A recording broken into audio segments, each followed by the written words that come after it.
ఓవైపు వర్షాలు దంచుకొడుతూ ఉంటే మరోవైపు తెలంగాణలో సీజనల్ వ్యాధులు విజృంభిస్తున్నాయి. డెంగ్యూ, చికెన్ గున్యా, వైరల్ ఫీవర్ కేసుల సంఖ్య రోజురోజుకు పెరుగుతోంది. వైరల్ ఫీవర్స్ తో బాధితులు ఆసుపత్రులకు క్యూ కడుతున్నారు.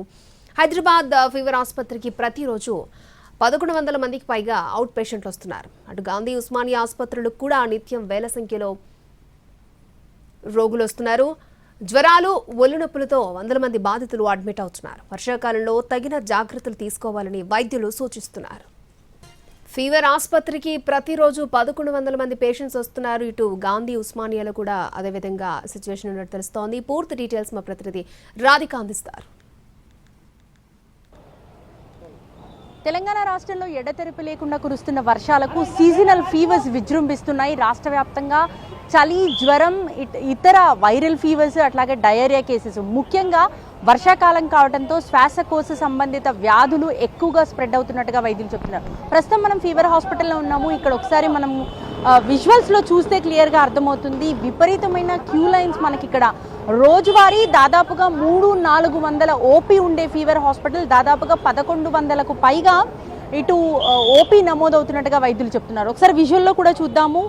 ఇటు విమెన్ లైన్ సపరేట్, మెన్స్ స్త్రీ పురుషుల లైన్లు సపరేట్గా ఉన్నాయి. మనం ఒకసారి ఇటు ఓపీ లోపలికి వెళ్ళే ప్రయత్నం చేస్తే అర్థమవుతుంది. ఎక్కడ చూసినా కూడా దగ్గు, జ్వరము, జలుబు లాంటి వ్యాధులతో బాధపడుతున్న వాళ్ళే ఎక్కువగా ఉన్నారు. క్యా హువా ఆప్కో?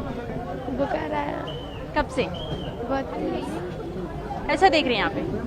अब भी है సో ఎవరిని కదిలించా మనకు జ్వరాలు, జలుబు, దగ్గులే ఎక్కువగా కనిపిస్తూ ఉన్నాయి. ముఖ్యంగా చిన్నపిల్లలు, వృద్ధులు విపరీతంగా ఇక్కడ వ్యాధిగ్రస్తులై వస్తున్న పరిస్థితి అయితే కనిపిస్తుంది. ఓపీ చూస్తే మనకు దాదాపుగా 1100కు పైగా ఓపీ నమోదవుతున్నట్టుగా తెలుస్తుంది. ఫీవర్ హాస్పిటల్లో ఇటు ఫీవర్స్తో పాటు మనకి కుక్క కాటు కేసులు కూడా, డాగ్ బైట్ కేసెస్ కూడా ఎక్కువగా నమోదవుతూ ఉంటాయి. ఇక్కడ దాదాపుగా రోజువారీ ఒక 50 మందికైనా ఇటు డాగ్ బైట్ కేసెస్కి సంబంధించి ఇంజెక్షన్స్ వేయించుకోవడానికి వస్తూ ఉంటారు.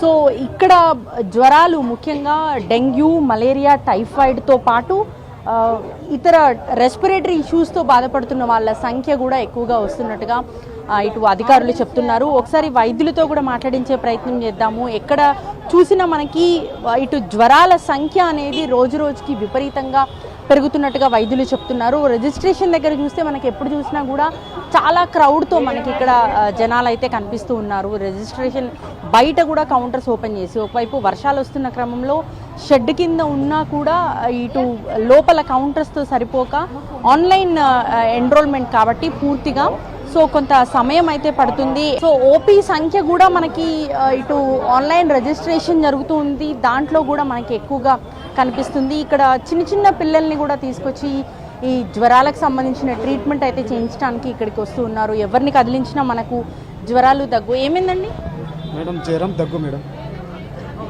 ఎన్ని రోజుల నుంచి? 20 డేస్ నుంచి. ఎట్లా ఉంది ఇక్కడ ట్రీట్మెంట్? మంచిగా ఉంటుంది మేడం, ఇక్కడ బాగుంటుంది. మేము అక్కడ దొమ్మాయిగూడ నుంచి వచ్చినాం మేడం. అక్కడ నుంచి మాకు పిల్లలకి జ్వరాలు వస్తున్నాయండి. ఒకరి నుంచి ఒకరికి మొత్తం ముగ్గురు ఉంటే ముగ్గురికి వచ్చినాయి. పెద్దలు కూడా జ్వరాలు వస్తున్నాయి అందరికీ. చాలా మొత్తం దాదాపు 1 వీక్ అవుతుంది. ఈ హాస్పిటల్ బాగుందని చూసి మేము 10 రోజుల నుంచి వచ్చామండి ఇక్కడికి. చాలా సీరియస్ ఉన్నాయి.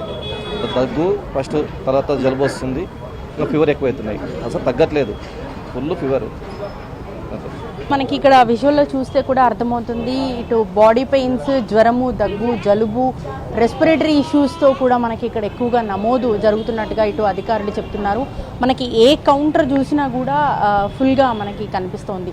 సో ఓవరాల్గా ఫీవర్ హాస్పిటల్లో ఓపీతో పాటు ఇన్పేషెంట్ సంఖ్య కూడా పెరుగుతుంది. వందల సంఖ్యలో ఇటు ఇన్పేషెంట్స్ కూడా అడ్మిషన్ ఉన్నట్టుగా అధికారులు చెప్తున్నారు, వైద్యాధికారులు. అట్లాగే ఇక్కడ మనకి నార్మల్ డేస్లో అయితే ఒక 400 లోపే మనకి ఓపీ నమోదయ్యేది. కానీ ఇప్పుడు చూస్తే 1100కు పైగా ఓపీ నమోదవుతున్నట్టుగా ఇటు సూపరింటెండెంట్ చెప్తున్నారు. మరోవైపు ఇక్కడికి వచ్చే కేసెస్లో కూడా మనకి డెంగ్యూ కేసెస్ ఈ మధ్యకాలంలో విపరీతంగా వస్తున్నట్టుగా కూడా వైద్యులు చెప్తున్నారు. సో ఓవరాల్గా రాష్ట్ర వ్యాప్తంగా ఈ వైరల్ సీజన్ అనేది నడుస్తుంది. సీజనల్ ఫీవర్స్తో, ఫ్లూ లైక్ సిమ్టమ్స్తో ఎక్కువగా నమోదవుతున్నాయి.